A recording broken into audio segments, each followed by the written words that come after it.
on Power Talk AM 1460 and FM 101.1. Streaming worldwide on iHeartRadio. Jan Price talks to the movers and shakers in the film business. The Jan Price Show.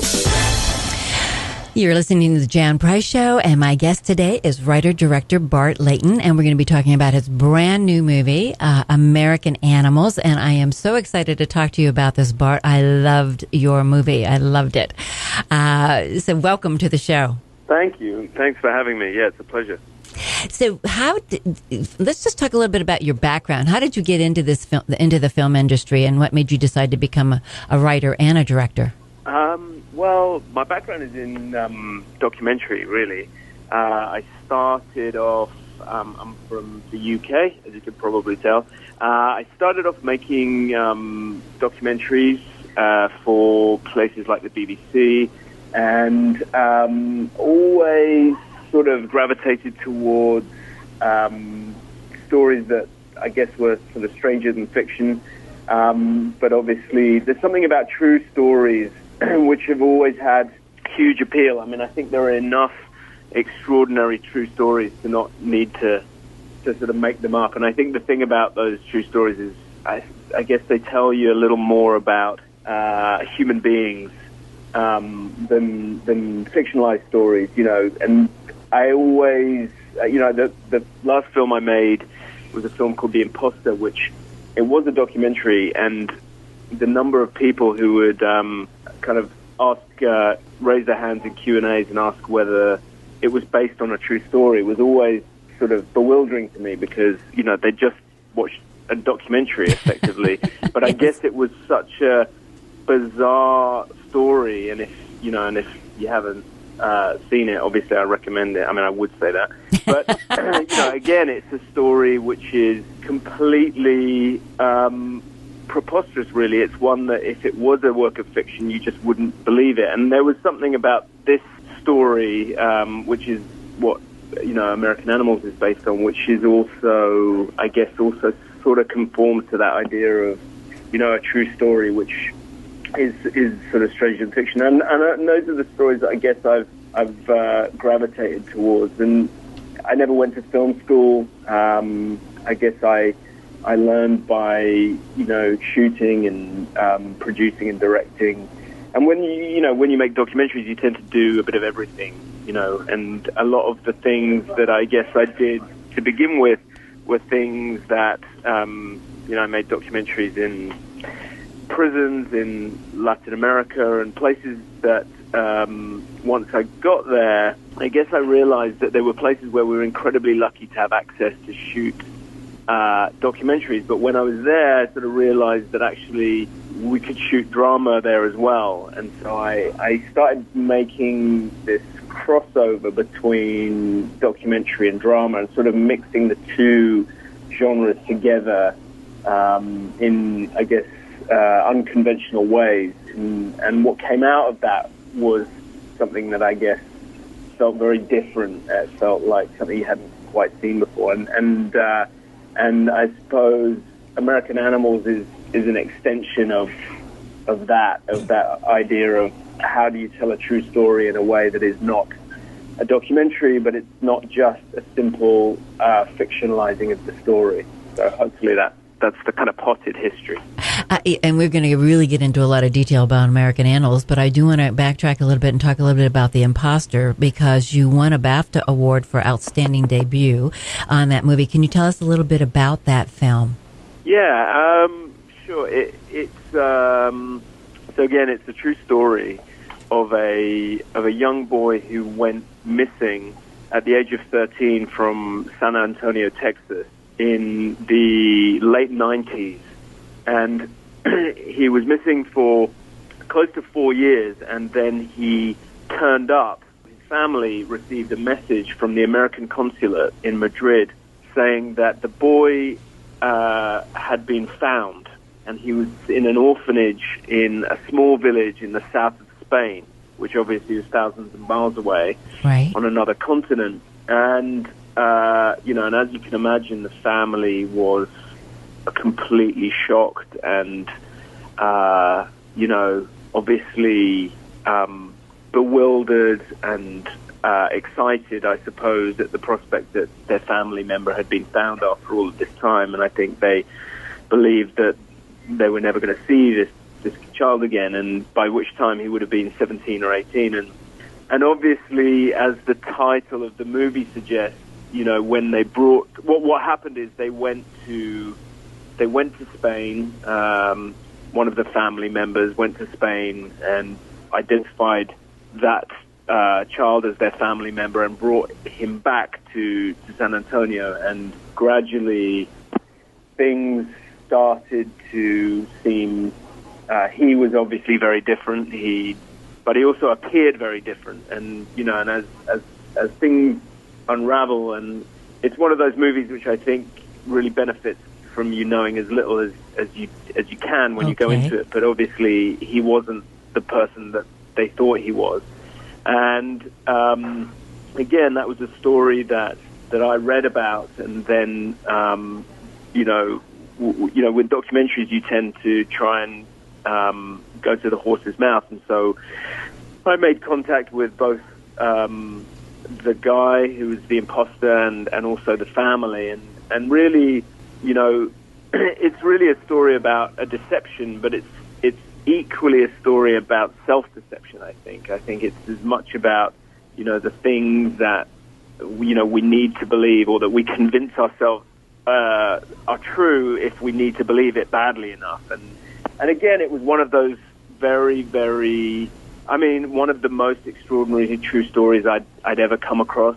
And it just got stranger and stranger the more I read about it and the more I worked on it. And, and we were fortunate, and again, that, the idea with that film was that it was an unconventional documentary.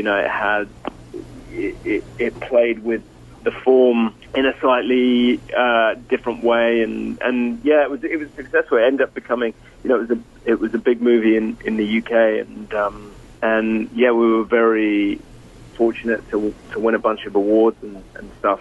But again, really a very much stranger fiction. It was what I was saying at the beginning. People were convinced that the people who were interviewed in the film were actors, and that the whole thing was a fake, because I guess because the story is that outlandish.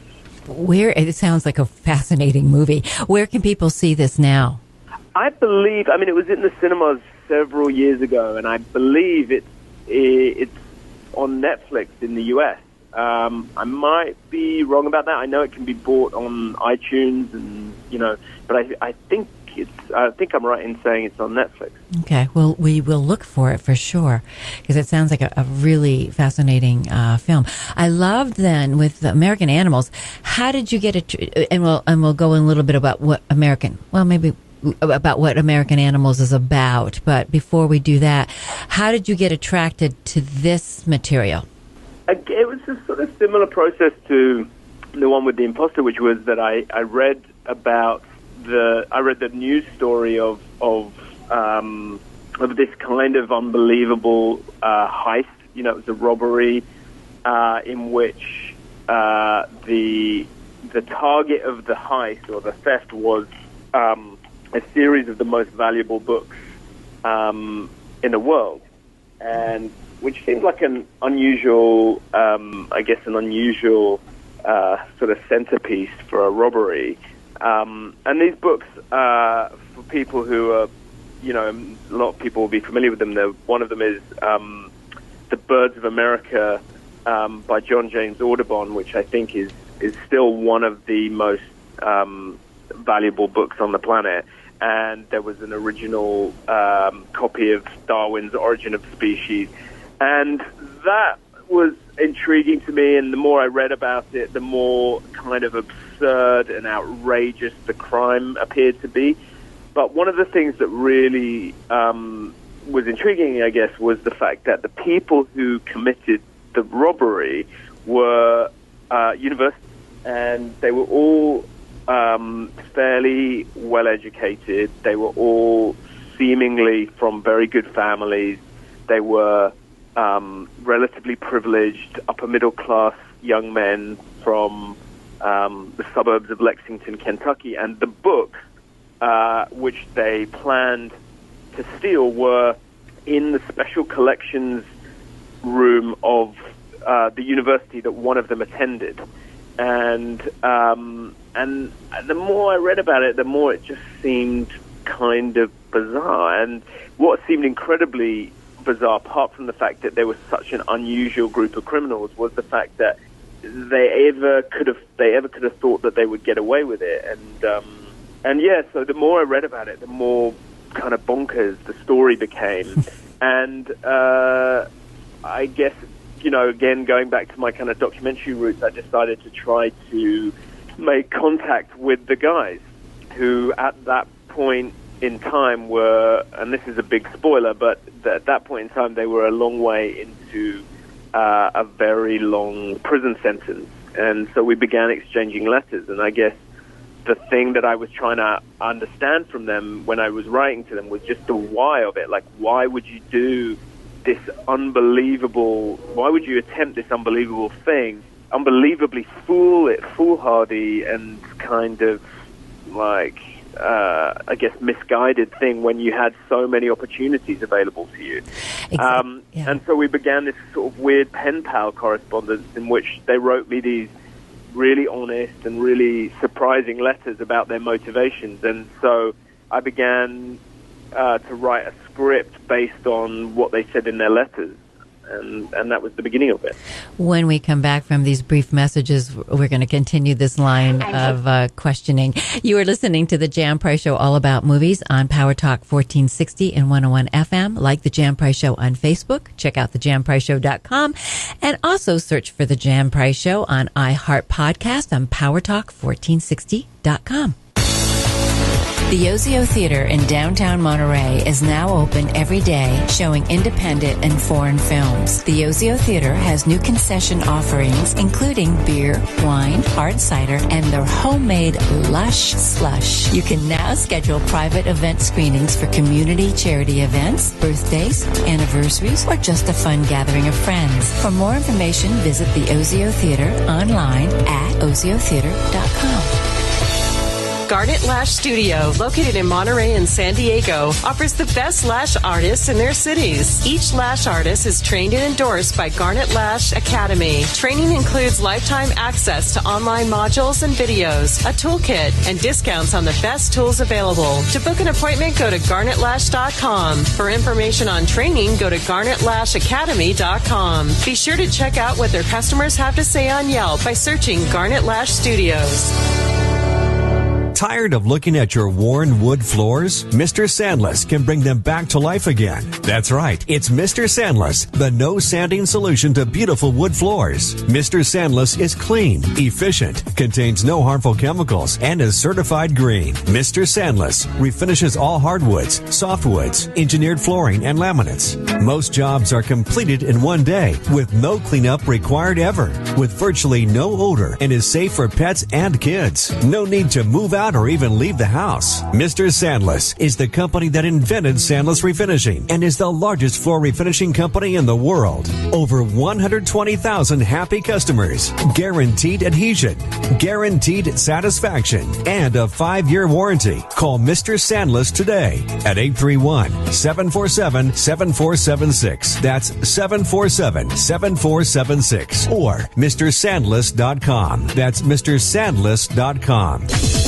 On Power Talk AM 1460 and FM 101.1. Streaming worldwide on iHeartRadio. Jan Price talks to the movers and shakers in the film business. The Jan Price Show.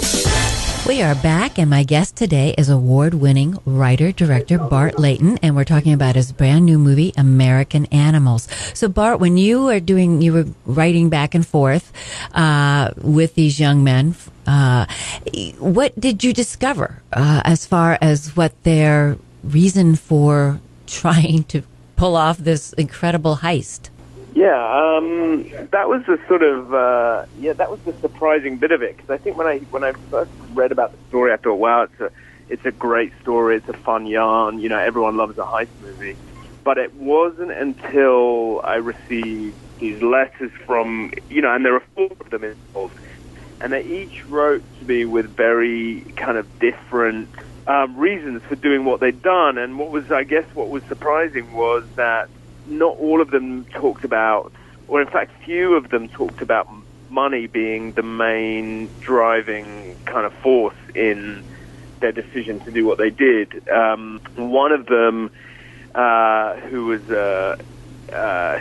sort of the kind of the main, I'm not sure if he's the main character, there's sort of two main characters in the movie, one of them played by Evan Peters and the other played by a brilliant Irish actor called Barry Keoghan. And his character is this kid, Spencer, and Spencer, the real Spencer, wrote to me with talking about how he had dreamed of becoming an artist. And, you know, and I've seen what he does, I've seen his work, and he is genuinely a very, very brilliant, very talented artist. But he talked about growing up in this very safe, suburban, kind of middle-class existence where nothing bad was ever going to happen to him. Nothing interesting was ever going to happen to him. And the fact, you know, one of the things he kept saying was that, you know, every great artist that he'd ever read about, you know, the one thing that united all of them was that they'd all had they'd all known tragedy or trauma or suffering. They'd all had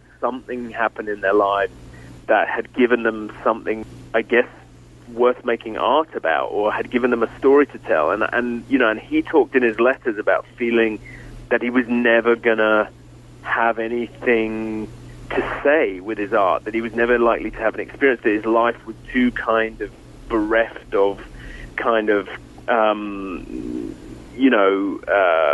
trauma or tragedy. And I thought that's such a bizarre and extraordinarily kind of weird problem to have, that you don't have enough problems, and that somehow, wait a while, like, yeah, right. I mean, you know, all of the things that, but just that, you know, that he was desperate to have something that felt like a real experience of life. And I think part of that is like such a naive, young kind of totally, you know, like a daft idea that, you know, but also there was something about his honesty that I found compelling, and there was also something about the fact that he was so, you know, I think he didn't know me, you know, we were just exchanging letters, and I think, you know, he hadn't really had a chance to kind of pour his heart out, and that's what he did in these letters. And I thought there's something really interesting about this as an idea, you know, something about young people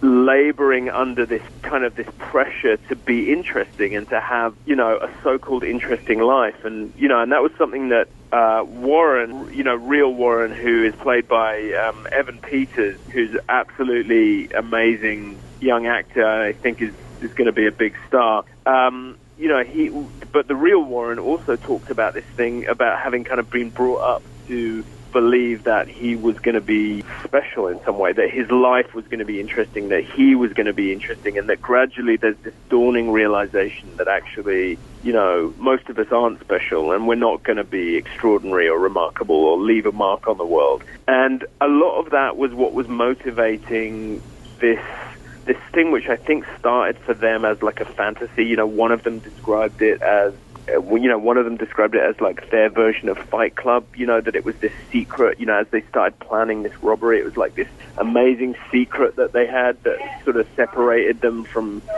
their other college students and other people around them, that they kind of felt like they had this other thing that was making them different and interesting. And so that was really, that was the thing that for me felt like it could be it was more than just a kind of true crime story, that it was about something to do with just to do with the pressure, not just on like this group of young people, but that, you know, this need to be special and interesting, you know, and I think now it's almost more relevant than, you know, when this happened, which was sort of 10 years ago, because now we all live with, you know, Instagram and Facebook and all of these things which kind of provide a measure of how valuable you are in the world. You know, that you know, how many people are liking your, you know, photos on Instagram or your tweets or whatever it is, you know, that there's something about this constant message which is that you have to be different and special, and so that was really one of the themes that I wanted to kind of get into in the movie. That it is a heist movie, and it delivers. You're probably a better judge than I am, but I think it delivers a kind of a roller coaster and quite a very. In fact, someone complained that it was too suspenseful, which was music to my ears. But right.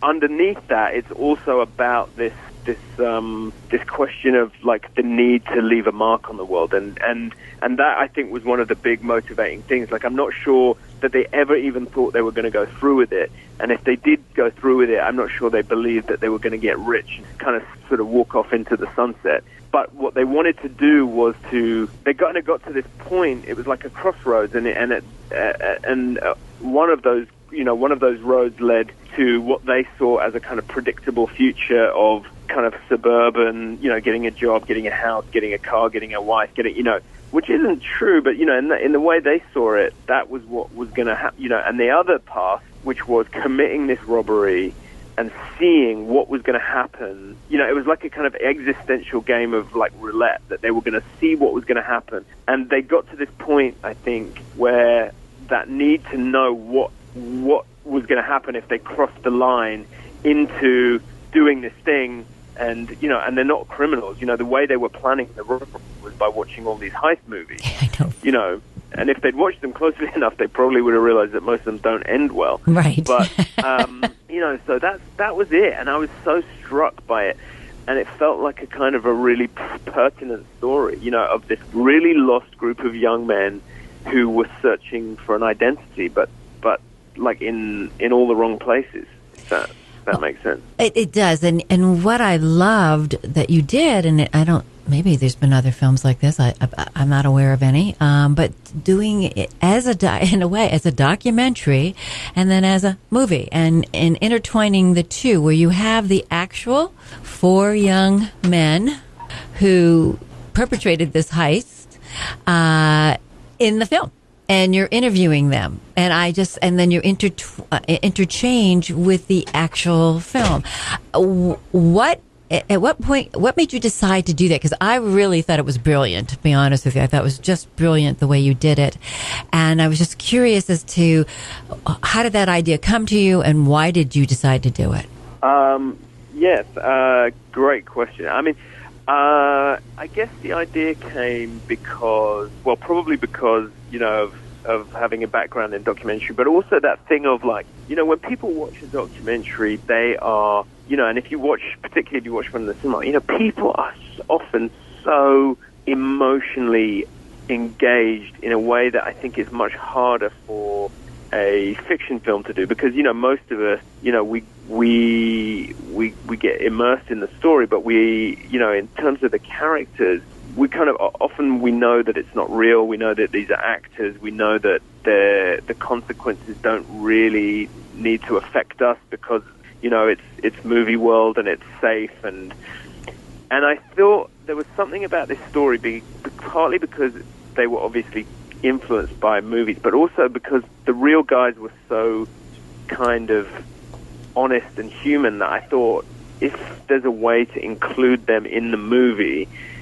you as an audience will feel connected to them in a way that I think is difficult to connect with a group. Like if we watch Ocean's 11 or any of those, they're great fun, but, we don't really necessarily relate to those characters. It's just a great caper, and we suspend disbelief and we go into that lovely escapism that the movies give us. Whereas I wanted that, but I also wanted you to be constantly reminded that it's not a Hollywoodized kind of completely fictionalized story. It's true, and that these real young men did this thing, and they and in doing so they basically, like I was saying, they were gambling with their futures. They were risking a huge amount for a very, very misguided adventure. And I think, more than anything, that's really what they were pursuing. And so I guess I found myself wondering whether there was a new way of telling a true story that we haven't really seen before, that hasn't been done. I think there's a lot of incredibly effective documentaries, which are as gripping, if not more, than, the best thriller. But I wanted to do something which delivered, a kind of roller coaster, like white-knuckle heist movie, but also where the audience engages with it in the way that you kind of see people engage with the documentary, where you know that it's true, and so you've got skin in the game.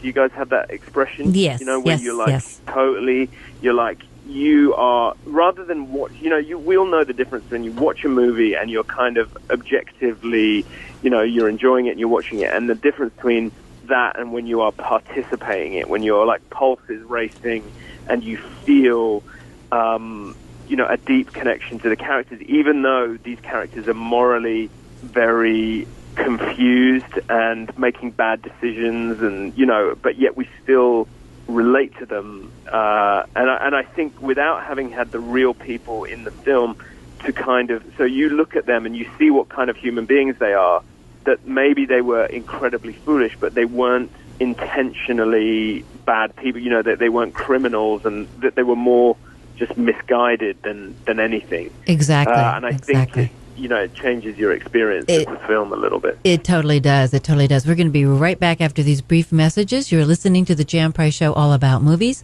on Power Talk 1460 and 101 FM. Like The Jan Price Show on Facebook. Check out thejanpriceshow.com. And also search for The Jan Price Show on iHeartRadio's podcast on powertalk1460.com.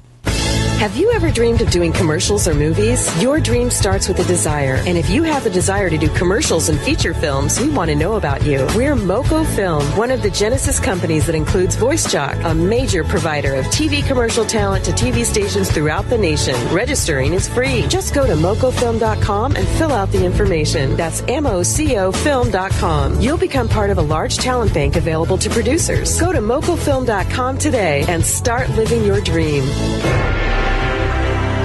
The Century Theater at Northridge Mall is newly remodeled with luxury loungers in every auditorium. Oversized plush recliners are electric-powered reclining seats with extendable footrests, cup holders, and snack tables. Guaranteed comfort with all reserved seating. Reserve the best seat in town online at Cinemark.com or download the Cinemark app today. The Century Theater at Northridge Mall is newly remodeled. Garnet Lash, located in Monterey and San Diego, offers the best lash artists in California. Each lash artist has been trained at the Garnet Lash Academy, so you can be sure that you are getting a lash artist that has the skill, artistry, and expertise to give you amazing results. Here are what some happy customers have to say about Garnet Lash. My eyelashes are amazing. I've had so many compliments. People can't tell if they're real or fake. They're very natural looking. I hardly need makeup anymore. My eyes are so much brighter. I'm very happy with them, and I want them forever. If you're looking for quality lashes and great service, this is the place to go. I love my eyelash extensions and would recommend Garnet Lash to anyone who's interested in getting eyelash extensions dry. All the lash artists are professional, and it shows. They're awesome. If you want your eyes to look fabulous morning till night, make an appointment today at garnetlash.com. That's garnetlash.com. On Power Talk AM 1460 and FM 101.1, streaming worldwide on iHeartRadio. Jan Price talks to the movers and shakers in the film business. The Jan Price Show. We are back, and my guest today is award-winning writer-director Bart Layton, and we're talking about his brand new movie, American Animals. So when you were making the film and you decided to actually have the four young men who perpetrated this heist, the film has a documentary feel, and since that's your background, were you going for that kind of a feel? Yeah, at times. I think the idea was that the kind of the look and feel of the film somehow reflects the journey that the characters go on from being in, it starts in a place that feels quite kind of naturalistic, and it sort of, we're in the suburbs of Kentucky and all of the kind of strip malls and, these sort of hinterlands of teenage kind of time wasting, and then as they fall into this kind of movie fantasy, the idea is that the movie itself starts to become more movie-like, I guess, or more it becomes more like some of the movies that were influencing their behavior. Mm-hmm. So, the soundtrack is, there's a kind of a killer soundtrack. Right, I want to talk about that too, because I love the soundtrack, but we'll get into that. Go ahead. Sorry. Sure, yeah. And I think really it's about, the camera work and the movement of the camera and the color palette that we use in the film also starts to change as they fall deeper and deeper into this kind of this fantasy that they've created. And so, there's a point where we go a long way from anything that feels like a documentary into something that feels much closer to, Ocean's 11 or whatever. It becomes much slicker. It all becomes, I don't think glossy is necessarily the right word, but it becomes more, I guess, more movie-like. And then there's a point where that changes, where we are confronted by what it really feels like to attempt a robbery. And I think, they plan the robbery, they plan the heist really carefully. They've got a meticulous approach to it. But what they haven't really bargained for, the reality of committing a criminal act and what that means, and what and the fact that there are other people that they have to deal with. There is a librarian who is brilliantly played by Ann Dowd, yes, who you'll know from countless movies and The Handmaid's Tale and all of that. And she is the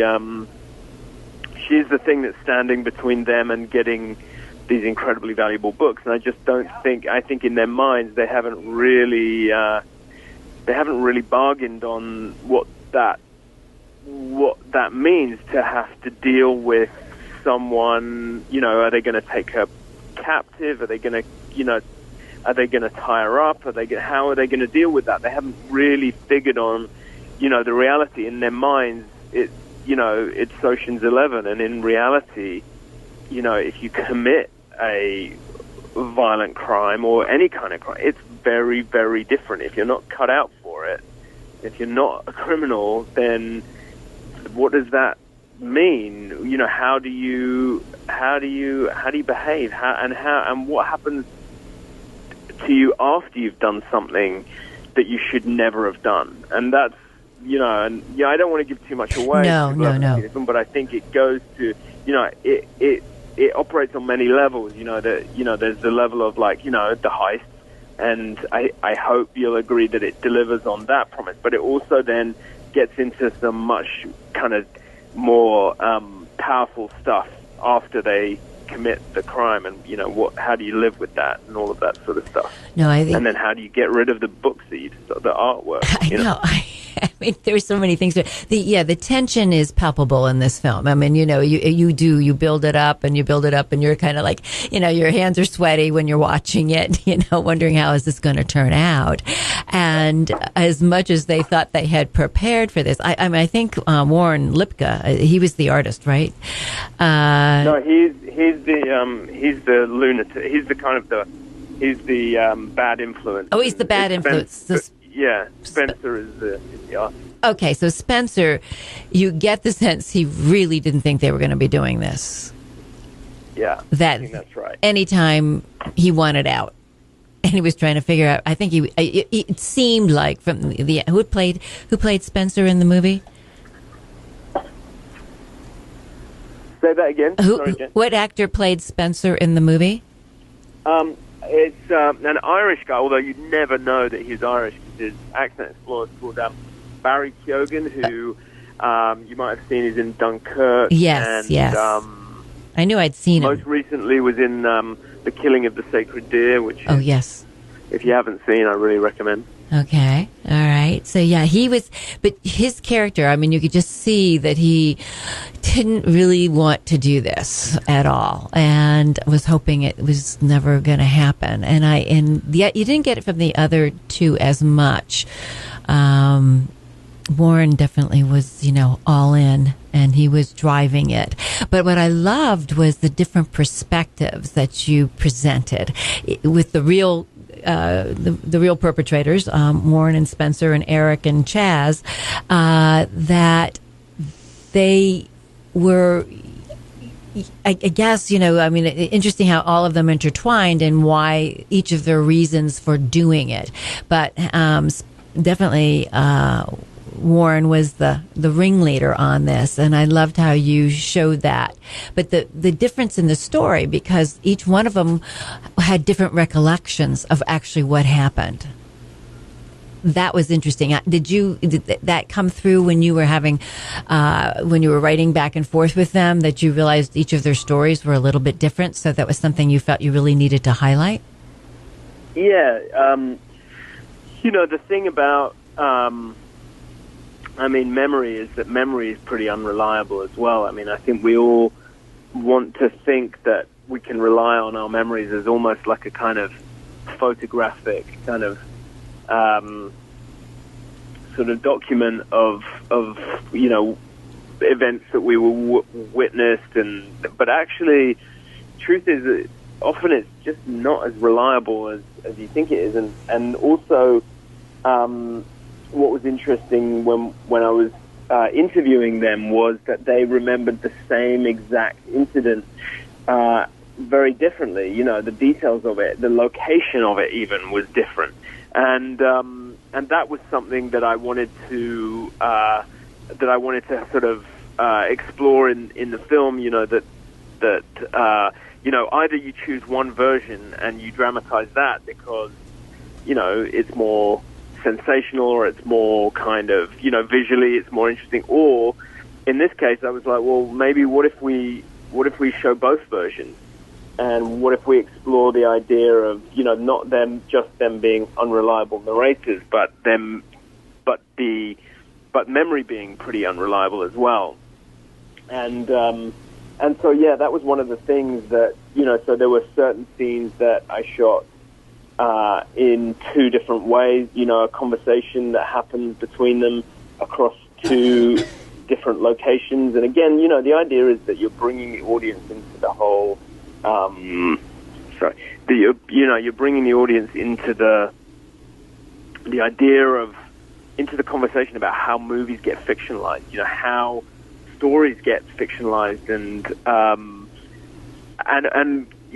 think, with this, the intention is to sort of say to the audience, look, you understand how this works, right? We've all gone to the movies and, the first thing you see is based on a true story. And that these are famous actors playing real people. It's Natalie Portman playing Jackie Kennedy or whatever it is. But, of course that's not the real person. Of course that's not necessarily the exact words that came out of their mouths. But you go with it, right? Because that's the contract we make when we buy the ticket to the movies. Well, with this, the importance of the truth or the idea of there being a kind of elusive truth was something that was really important, because I think the way you engage with this story, and it is the kind of story that we see a lot in movies. It's a crime caper. It's a heist, it's a bunch of friends coming together, and all of that stuff. All feels like good, familiar tropes from the movies, but when you remember that it's true, I think you have a completely different understanding of it. You have a completely different experience of it. And so things like the conflicting memories, things like, there's I won't give too much away, but there's a moment in the film where we revisit a couple of the scenes that we have seen, and we see them in a completely different light. We invite the audience to question some of the versions of reality that these real characters have told us. And, yeah, I guess it just deepens your whole experience of the whole thing. Oh, it really, it does. It really does. We're going to be right back after these brief messages. You are listening to The Jan Price Show, all about movies on Power Talk 1460 and 101 FM. Like The Jan Price Show on Facebook. Check out thejanpriceshow.com. And also search for The Jan Price Show on iHeartRadio podcast on powertalk1460.com. The Yozio Theater in downtown Monterey is now open every day, showing independent and foreign films. The Yozio Theater has new concession offerings, including beer, wine, hard cider, and their homemade Lush Slush. You can now schedule private event screenings for community charity events, birthdays, anniversaries, or just a fun gathering of friends. For more information, visit the Yozio Theater online at oziotheater.com. Tired of looking at your worn wood floors? Mr. Sandless can bring them back to life again. That's right. It's Mr. Sandless, the no sanding solution to beautiful wood floors. Mr. Sandless is clean, efficient, contains no harmful chemicals, and is certified green. Mr. Sandless refinishes all hardwoods, softwoods, engineered flooring, and laminates. Most jobs are completed in one day with no cleanup required ever, with virtually no odor, and is safe for pets and kids. No need to move out or even leave the house. Mr. Sandless is the company that invented Sandless Refinishing and is the largest floor refinishing company in the world. Over 120,000 happy customers, guaranteed adhesion, guaranteed satisfaction, and a 5-year warranty. Call Mr. Sandless today at 831-747-7476. That's 747-7476. Or MrSandless.com. That's MrSandless.com. Garnet Lash Studio, located in Monterey and San Diego, offers the best lash artists in their cities. Each lash artist is trained and endorsed by Garnet Lash Academy. Training includes lifetime access to online modules and videos, a toolkit, and discounts on the best tools available. To book an appointment, go to garnetlash.com. For information on training, go to garnetlashacademy.com. Be sure to check out what their customers have to say on Yelp by searching Garnet Lash Studios. On Power Talk AM 1460 and FM 101.1. Streaming worldwide on iHeartRadio. Jan Price talks to the movers and shakers in the film business. The Jan Price Show. We are back, and my guest today is award-winning writer-director Bart Layton, and we're talking about his brand new movie, American Animals. Bart, let's talk about the killer score, because I loved this music in this movie. I thought it was wonderful, and it really enhanced the movie. I really do. So who was the composer, and tell us a little bit about how that score came about. So the composer is a young British female composer called Anne Nickerson, who I've worked with a lot, worked with in some of the TV stuff I've done, but also she was the composer of The Imposter.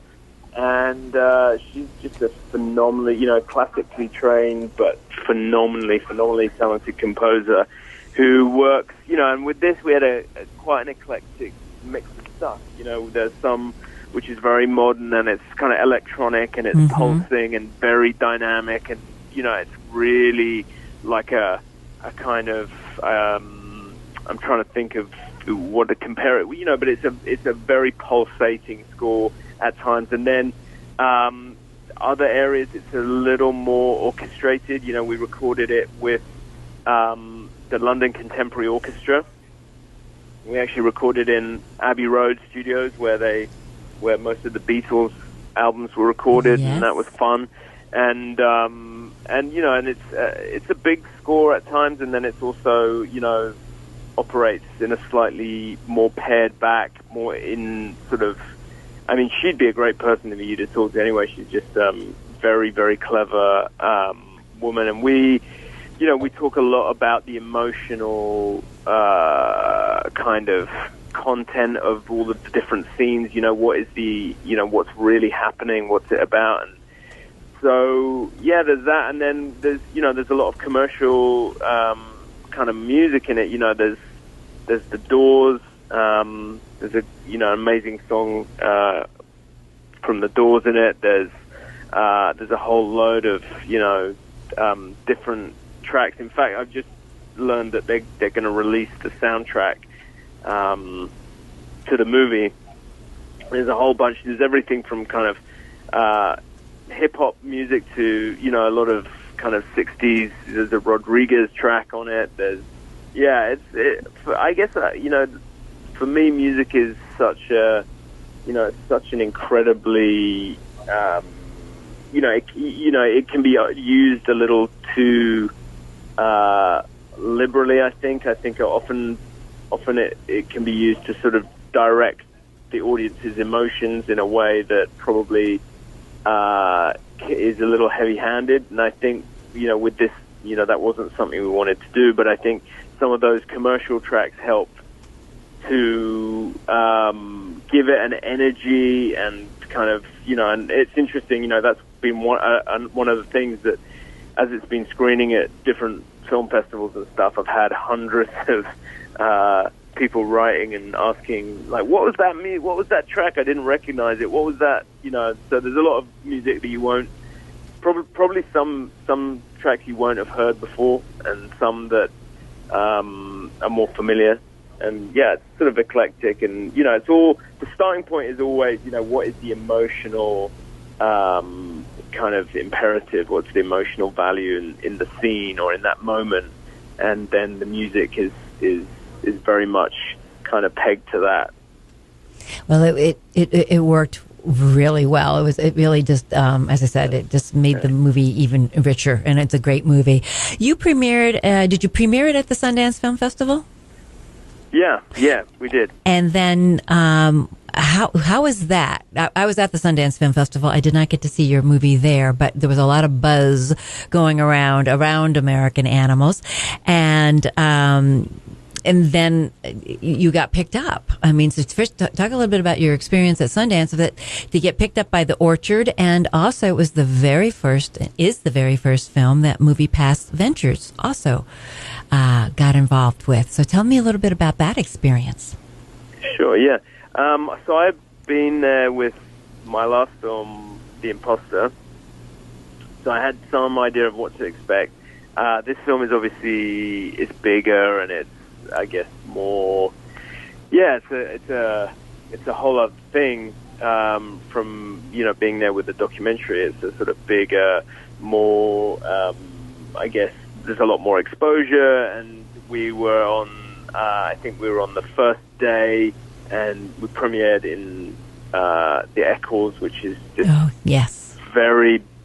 You know, it's the biggest venue, and it was absolutely packed to the rafters. And yeah, it's you know, you're nervous because you'd never really shown, you know, we'd done a few small sort of test screenings to family and friends and stuff, so you know, suddenly you're presenting it to, you know, 1,600 people, and of course, you know, in the back of your mind there's this question of distribution. And you know, there were a lot, you know, I don't know how many movies there are at Sundance every year, but you know, there's only a few of them, I think, that I don't know what percentage end up getting distributed. So there's a lot of love and time that goes into, you know, making a movie, as you know, and you know, and you really hope that it's gonna, you know, that the world is gonna have the opportunity to see it. So, you know, with The Imposter, I'd had that experience, and we were fortunate that we got a great international and domestic distribution deal, and you know, and the same thing happened